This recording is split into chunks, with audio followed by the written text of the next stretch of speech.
ஒரு வாட்டி நானும் ரவுடிதானோட என்ஆர்டி இஷ்யூ இது எனக்கு வந்து பாண்டிச்சேரியில் இந்த படம் எடுக்கணுன்றது என்னுடைய ஆசை. ஆனால் அன்றைக்கி டேட்டில் பாண்டிச்சேரிக்கு போய் ஒரு 4-5 நாள் ஸ்பெண்ட் பண்ணுறது கூட என்கிட்ட வந்து காசு இல்லை. அப்போ அன்னிக்கிட்ட தான் நான் சொன்னேன், தலை நான் வந்து இந்த மாதிரி பாண்டி போகிறேன், போயிட்டு இந்த கதையை மட்டும் நான் ப்ரிப்பேர் பண்ணிவிட்டு வந்துடுறேன் அப்படின்னு நான் சொன்னேன். சொல்லிவிட்டு அப்போ ஆக்சுவலாக எவ்வளோ 200-250 ருபீஸ் இருந்தது பஸ்ஸில் போகிறதுக்கு வச்சுருந்தேன், அவ்வளோதான் இருந்துச்சு. அப்போது நான் போயிட்டேன் பஸ்ஸில் போயிட்டேன். அப்போது எனக்கு வந்து ஒரு மெசேஜ் மட்டும் அனுப்புகிறாரு, இந்த மாதிரி Vicky inside your bag 50K I have kept அப்படின்னு சொல்லி அனுப்பிச்சாரு.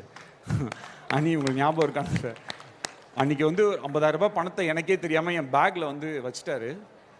அப்போது அந்த பஸ்ஸு எல்லாம் போயிட்டு இருக்கும்போது அந்த பஸ்ஸு கம்பி ஃபுல்லாக வந்து என் டிஎஸ் இருந்துச்சு. என்னால் அந்த மொமெண்ட்டை லைஃப்பில் மறக்க முடியாது. அவரோட மியூசிக் மட்டும் கிடையாது, எனக்கு அனி ஆஸ் அ பர்சன் வந்து எனக்கு ஒரு பெரிய கிஃப்ட். அதுக்கப்புறம் அந்த work music I am so fortunate. எவ்வளோ டிரெக்டர்ஸ், எவ்வளோ ஹீரோஸ் அவரோட வந்து ஒர்க் பண்ணணுன்றது அவங்களுடைய ட்ரீமாக இருக்கும்போது, ஆனால் எனக்கு வந்து அந்த ஆப்பர்ச்சுனிட்டி எவ்ரி டைம் வந்து கிடைக்குது அப்படின்றது எனக்கு ஒரு பெரிய சந்தோஷம்.